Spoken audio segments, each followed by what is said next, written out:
Bienvenidos a nuestro curso. En el día de hoy vamos a reflexionar sobre la privatización de las economías y la privatización del Estado, siguiendo la idea principal de la autora Béatrice Hivot, una pensadora francesa que trabaja en el Centro Internacional de Investigaciones en París. Para abordar la reflexión de la profesora Hivot, hemos invitado el día de hoy al profesor Wilmar Martínez Márquez del Instituto de Estudios Políticos de la Universidad de Antioquia, quien desarrolla reflexiones sobre el tema de Estado en el grupo Hegemonía, Guerras y Conflictos de nuestro instituto. Como sabe usted, nuestra idea hoy es abordar las reflexiones de la profesora Béatrice Hivot sobre el Estado. Ella habla de que su enfoque se ubica en la formación continua del Estado. ¿Cómo entender el enfoque formación continua del Estado? Sí, muchas gracias por la invitación, profesora Adrián. Hay una profesora de la Universidad ICESI de Cali que tiene una afirmación muy acertada sobre esto, que dice que descriptivamente el concepto de Estado es problemático. Descriptivamente, no así normativamente, ¿cierto? Uno podría decir que Béatrice Hivot va a tener un enfoque distinto. ¿Cuál es el enfoque que tenemos o que ha sido hegemónico en la ciencia política en relación con el tema del Estado? Que es un enfoque normativo. Ese enfoque normativo, ¿cierto?, hace ver el Estado como si fuera un ente, ¿cierto?, por encima de la sociedad, ente que se efectúa o se hace real en la administración pública. Una administración pública que tiene como tres elementos definitorios o decisivos o sustanciales. El primero de ellos es que está regida por normas vinculantes y abstractas. El segundo es que su estructura da cuenta de una jerarquía. Y el tercero es que esa jerarquía está ocupada por funcionarios que en la práctica lo que tienen que hacer es, ceñidos a la norma, llevarla a la realidad, ¿cierto? Claro, esa idea de Estado, así como aparece a partir de la idea de administración pública, se ha convertido en un modelo del mismo. Max Weber, describiendo una forma en que el Estado operaba, ha sido como el autor, digamos, nodal de esa forma normativa del Estado, ¿cierto? Esa forma normativa del Estado hace posible entonces hacer separaciones muy importantes en la ciencia política que un enfoque como el de Hivot empieza a reevaluar. Una de ellas es esa separación entre público y privado.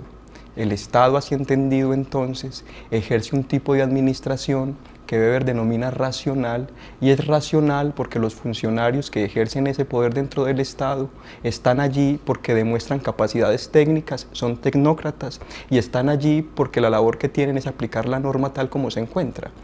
Es racional obedecer a esa forma de Estado porque esa forma de Estado da cuenta de un Estado de derecho donde la norma domina el poder o la administración, ¿cierto? ¿Qué pasa? ¿Y por qué la afirmación de la profesora Buccelli? Que cuando el ciudadano va y se encuentra con el Estado en la práctica, uno no ve nada de eso. Cuando el ciudadano encuentra con el Estado en la práctica, entonces ve que el Estado es ineficaz o que los funcionarios no cumplen de suyo con lo que les exige la norma o que son corruptos.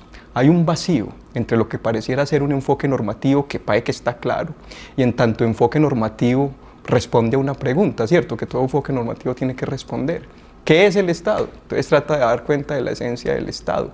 En la antropología, a partir del 50, pero particularmente recuerdo un texto del 80 de Philip Abrams, ¿cierto?, muy importante, que se llama Notas sobre las dificultades del Estado. Y Abrams propuso la idea de que habría que hacer una suerte de estudio antropológico del Estado. Justamente la etnografía, como la describe la antropología, consiste en dar cuenta de las prácticas culturales de determinados grupos sociales, ¿cierto? En este caso, lo que haría una antropología del Estado es atender, más que a la idea del Estado, a las prácticas como el Estado se lleva, ¿cierto? Eso por un lado. Por otro lado, la ciencia política estadounidense, también un poco tratando de cambiar el enfoque, empezó a hablar de la idea de considerar el Estado, más que como Estado, como un sistema político. Entonces Easton decía, hombre, la mejor forma para poder acercarnos a esto que tiene que ver con la dominación y el poder es no hablar de Estado, sino de hablar de la política como un escenario donde distintos grupos de poder disputan por posicionar sus intereses, ¿sí? Y esa disputa por posicionar sus intereses tiene la característica de que es traducida por una autoridad política en términos de repartición de valores. La autoridad política, a partir del poder que tienen los distintos grupos en lo que Easton denomina un sistema político, ¿cierto? Reparte valores. ¿Qué son los valores? Los valores son derechos, los valores son bienes, los valores son política pública, etcétera, ¿cierto? Eso da cuenta de las fuerzas que se dan dentro del Estado. Abrams e Easton coinciden en un asunto muy importante, ¿no? En relación con esto. Si hay que mirar las prácticas, y las prácticas tienen que ver con la manera en que los funcionarios llevan o realizan la norma, y cuando realizan la norma, dice Abrams, se encuentran con que hay resistencia de sectores sociales en la aplicación, pero también se encuentran con que los mismos funcionarios tienen intereses particulares en relación con la forma en que se aplica la norma. El Estado no se puede seguir pensando entonces como un ente absolutamente vertical, separado por la sociedad, que de manera limpia, digamos, la estructura. Ambas posturas, la de Abrams de un lado y la de Easton por el otro, hacen posible ya empezar a pensar el Estado como un campo de disputa o sistema de disputa que varía según las fuerzas que tengan los distintos actores dentro de sí. Lo que muestra estos enfoques, y Ivo va a heredar el enfoque de la antropología política para el estudio del Estado, esta idea de la formación continua del Estado, es que la forma que adopte el Estado o el sistema político depende de las disputas que se den dentro de este mismo sistema o campo de lucha entre los distintos actores que tienen poder allí. Entre la disputa de esos actores surge la forma que va a ir adoptando el Estado. El Estado no tiene, y esto es lo importante ahora sí del enfoque de Ivo, una naturaleza determinada. Justamente a partir de las disputas entre esos actores, pero también negociaciones entre sí, etcétera, el Estado va adoptando maneras y va variando a partir del poder que estos actores tengan. Eso es una formación continua del Estado, porque parte del supuesto de que el Estado se recrea, o ese campo de la política o de las decisiones políticas se recrea con base o debido a la forma en que se presentan las disputas entre los actores. El Estado más bien se piensa, y esto es muy importante, como un asunto de flujo de poder o de disputa por el poder, o más bien, para decirlo en términos de Ivo, que yo creo que esta es la clave, para preguntarse por el Estado, la pregunta tiene que ser no por lo que esencialmente constituyen sus atributos, sino por la manera en que se ejerce la dominación. Bien, esa es un poco la tesis de Ivo. La manera en que se ejerce la dominación puede variar históricamente a partir de las maneras en que se reconcilien o se resuelvan o se negocien o se impongan los distintos grupos en ese ámbito grande. Es muy interesante, Nivo, que al analizar ese tipo de Estado, como usted lo señala, donde los privados empiezan a jugar un papel, ella vuelva a Weber. ¿Por qué podemos volver a Weber y por qué es eso que ella dice la trivialidad histórica de Weber? Cuando Weber da cuenta de esa forma ideal de Estado, que es la legal racional, ¿cierto? Lo que Weber está haciendo es poner en términos, digamos, analíticos, lo que es producto de un proceso de descripción de la forma en que un Estado particular opera. Un Estado siglo XIX, principios del XX, que es el que Weber le toca ver, ¿cierto? Es un Estado particular, y en ese Estado particular el problema de la dominación se resolvió a partir de una estructura administrativa con este carácter abstracto o con este carácter reglado por normas abstractas, con una jerarquía, con una distinción entre el funcionario y el puesto, etcétera, ¿cierto? ¿Cuál es el problema? Que esa descripción que hace parte de un momento histórico, ¿cierto? Y ahí hay una muy mala lectura de Weber que se ha hecho. Muchos autores que reconocen en Weber un gran teórico, justamente como me decías ahorita antes de empezar la charla, dicen que Weber nunca quiso decir, cuando hablaba de tipos ideales, como una suerte de metafísica del Estado, como si siempre tuviera que hacer eso. De hecho, Weber hablaba de otros tipos ideales de Estado, es decir, formas en que el Estado ha adoptado históricamente, y él convierte eso como en modelos para permitir diferenciarlos uno de otros. Así, por ejemplo, Weber también habló de la dominación, como habló de la dominación legal racional, también habló de la dominación de carácter patrimonial, y eso es un tipo ideal. ¿Cómo así que tipo ideal? Es decir, crea un concepto que radicaliza en sus particularidades para hacerlo diferenciable de otro tipo de Estado o de otro concepto, ¿cierto? Ha habido distintas formas de dominación, una ha sido la patrimonial, otra ha sido la legal racional. ¿Cuál ha sido el problema entonces? En tomar esa forma ideal legal racional como el estatus de lo que debe ser el Estado siempre. Ahí hay una lectura bastante apresurada cree uno, de lo que Weber dijo. Cuando un Estado no tiene un aparato burocrático consolidado, la forma de administrar de ese Estado es descargándose en privados, ¿no? En el medioevo eso se dio bastante, ¿cierto? Y pareciera que hoy, dice Ivo, hay formas no iguales, eso es imposible, pero hay formas que hacen posible hacer comparaciones. En lo que tú acabas de señalar es muy interesante porque creo ahí está parte del argumento central de la afirmación de Ivo de que la privatización es una manera de gobernar o la privatización es otra forma de intervencionismo estatal. ¿Por qué la privatización permite que haya gobierno o Estado? Entonces la pregunta de Ivo ¿es que acaso esa descarga o privatización acaba el gran problema, que es el problema de la política, es decir, el problema de la dominación? No es una forma en que se puede dominar, no es una forma en que se ejerce entonces poder político. Justamente antes de la pregunta que me hacías yo iba a hacer una distinción entre la idea de poder político o el gran problema que resuelve el Estado, que es la dominación, y la idea de la soberanía. E Ivo hace una distinción ahí que es supremamente importante. Si atribuimos a la figura del Estado la idea de soberanía, es decir, el Estado debe tener los monopolios sobre el cobro de impuestos, sobre el ejercicio de la violencia, etcétera, y siempre debe regular eso, pues evidentemente, y eso es la esencia del Estado, cuando tenemos estos escenarios, evidentemente ahí no hay Estado. Entonces Ivo dice, hay que separar el asunto de la soberanía, que equivale a un tipo de Estado que en algún momento, digamos, tuvo esos monopolios, del asunto de la dominación. Aun cuando el Estado no tenga esos monopolios, como pasa en muchos contextos hoy, uno no puede decir que la dominación política se acaba. Evidentemente la dominación es manifiesta. ¿O te parece que el problema de la dominación en esos contextos queda resuelto? ¿Te parece que el problema del mando y la obediencia queda resuelto? Al final lo que hace Weber, eso es lo que hay que recordar, e Ivo es heredera de esto, no es gratuito que lo que Weber desarrolla en su obra sea una sociología de la dominación. Ivo dirá, hombre, que haya privados puede obedecer a muchas cosas, pero en lo fundamental, que el Estado se descargue en privados para dominar, no anula la pregunta central a la que responde el Estado, la dominación. De otra manera, la política siempre tiene que ver con la dominación y el Estado justamente es esa forma de la política y la dominación. De eso no se puede deshacer. Creo que es ahí donde tenemos que mirar el enfoque de Ivo. Claro, entonces la gran contradicción. ¿Puede la dominación ejercerse a través de privados? Eso es un oxímoron. Es un oxímoron desde una perspectiva de las burocracias como entidades eminentemente públicas, ¿cierto?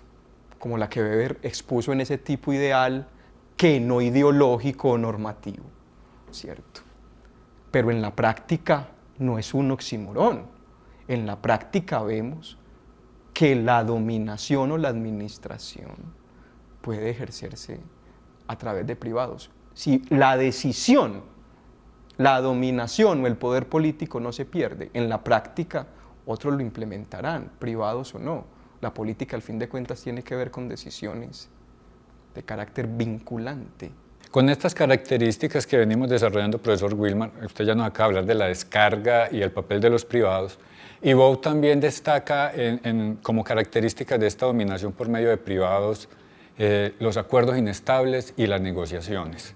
¿Qué quiere decir Ivo con acuerdos inestables y negociaciones? En un gobierno que se ejerce a través de privados, ¿cierto? A diferencia del que se ejercía directamente en una administración, directamente, porque puede haber también gobierno directo y gobierno indirecto, ¿cierto? Están al orden del día justamente los pactos entre el titular del poder, ¿cierto? Y esos otros que de alguna manera contribuyen a la ejecución de la decisión que el titular del poder o de la dominación toma, ¿cierto? Mientras más se acentúe la presencia de privados en este proceso de imponer una voluntad política, ¿cierto? Más al orden del día vamos a tener que vernosla, o más vamos a tener que vernosla con la idea de los acuerdos, porque justamente si entran privados allí, ¿qué ganan estos privados? ¿Qué es lo que negocian para ser útiles a esta forma de administración? Y lo que Ivo quiere decir en este sentido es justamente ese. Cuando el problema de la administración pasaba por la burocracia pública o por la burocracia ¿cierto? La idea de los acuerdos no tenía razón de ser, ¿no? La norma expedida se aplicaba, o por lo menos así lo exigía el sistema, se aplicaba de manera limpia, ¿no? No había ningún acuerdo, el funcionario tenía la labor de aplicar la norma y por eso tenía un conocimiento técnico que lo capacitaba para llevar la norma y etcétera. Cuando esto cambia y entran al concurso de la dominación privados, el problema es, y justamente ese es el asunto de los acuerdos, ¿qué ganan esos privados participando en esa forma de dominación? Cuando, por ejemplo, el Estado, como el titular de eso que tú decías, de la dominación política, decide apostarle más a unos privados que a otro, romper los acuerdos, etc. Eso también contribuye a la idea según la cual el Estado, más que una cosa acabada, es un proceso permanente de disputas y de negociaciones. Mientras más privados hayas en el concurso, en la aplicación de las decisiones tomadas, ¿no?, pues más lugar habrá a las negociaciones con ellos. ¿Qué ganan los privados? ¿No? ¿Por qué están allí? ¿Qué gana el Estado? ¿No? Es un asunto justamente de negociación. Eso no indica, y esto es muy importante, y la pregunta me ayuda a pensar eso, no indica entonces que la economía le gana a la política, que es la forma en que se ha pensado esto. Y no indica que la economía le gana a la política porque al final de cuentas el mismo asunto está en el fondo, la dominación. Esta forma de dominación no implica la retirada o el fin de la dominación, ¿no? O lo que ella critica allí, citando ese texto de Susan Strange, ¿no?, esos teóricos que después del 90 empezaron a decir que lo que estamos visitando es una retirada de lo político del Estado y una hegemonía del mercado, ¿cierto? Es decir, una hegemonía, qué sé yo, del libre intercambio, de lo económico, etcétera, ¿no? Pues eso es una falacia porque el problema de la dominación siempre está presente allí, ese nunca se ha superado. Y si algo tiene que decir la política, es que la política da cuenta justamente de la dominación. La pregunta es, ¿el Estado neoliberal acaba la dominación? En el Estado neoliberal hay una supuesta retirada del Estado. En el Estado neoliberal no, y una hegemonía del mercado. Y el mercado, a diferencia del Estado, se caracteriza pues para los ideólogos del mercado porque más que dominación, los bienes, derechos o recursos se dan por un acuerdo libre entre las partes, ¿cierto? El mercado, a diferencia de la política, tiene un carácter más de tipo horizontal que de carácter vertical. La política siempre está asociada con formas verticales, ¿cierto? Efectivamente, en el neoliberalismo entonces, como el mercado gana, pues lo que tenemos es una suerte de repartición de bienes o de resolución de los conflictos por vía horizontal, donde la dominación entonces es cada vez menor o menos importante, y etcétera. ¿Eso es real? ¿El Estado neoliberal acaba con el problema de la dominación? Pues efectivamente lo que dice Ivo es no, es otra forma que adopta el problema de la dominación. Así, por ejemplo, en el estado de bienestar, ese problema de la dominación adquirió una forma determinada, como en el Estado constitucional liberal del siglo XIX. El Estado neoliberal justamente da una forma eso. Profesor Wilmar, en esta última parte, de hecho usted ya está señalando algunas críticas a este modelo. Con Ivo puede pasar lo siguiente, que al leer la reflexión de Ivo, como en principio es muy descriptiva o intenta ser descriptiva, el lector y para nuestro caso los estudiantes se vean tentados a pensar que allí no hay una crítica justamente a lo que usted señala, el modelo neoliberal. ¿Sí? Pero cuando uno lee a Ivo, lo que encuentra o halla en su reflexión es que hay una profunda crítica justamente a ese modelo de Estado que algunos denominan neoliberal. Entre una de esas, si no estoy mal, y me gustaría que usted abordara esta reflexión, ella dice que finalmente el Estado neoliberal no logra hacer uno de sus propósitos, que es justamente ser un Estado pequeño, disminuido en funciones y disminuido en el tamaño. ¿En qué quiere decirnos Ivo cuando hace ese tipo de afirmación, si la hemos entendido de manera correcta? Claro, lo que pasa es que hay una asociación al Estado neoliberal con que el Estado se deshace de responsabilidades que antes tenía, y esto hace que el Estado sea de alguna manera más barato o menos Estado, y hace pensar entonces también en que la idea de dominación también se ve restringida. Así, por ejemplo, el Estado lleva a ámbitos privados asuntos que en principio le competían a él, por ejemplo la educación, ¿cierto? Entonces la educación, una de las características del Estado neoliberal, ¿no?, es que ya no presta servicios que antes prestaba el Estado de bienestar, ¿cierto? La pregunta es si eso implica o no ciertas formas de intervención del Estado, ¿no? Así, por ejemplo, el Estado interviene para hacer que ámbitos que en principio eran de carácter público devengan de carácter privado. La presencia de privados puede ser una forma más expedita en que la dominación puede darse. Esa es la idea un poco de Ivo. Y la administración entonces puede darse por esa vía y no por la vía burocrática, administrativa, etcétera, del gran aparato del Estado. Sigue habiendo dominación, sigue habiendo tareas del Estado, ¿no? Pero se cumplen a partir de la funcionalidad o a partir de la presencia de privados. Entonces yo no sé, y esto es lo que me preguntabas, si la idea neoliberal de menos Estado está. La pregunta es, bueno, para responder esa pregunta tenemos una vía. Hay menos dominación. ¿El Estado neoliberal implica menos dominación, menos? Yo creo que no. Muy bien. Profesor Wilmar Martínez, le agradezco su presencia en este espacio.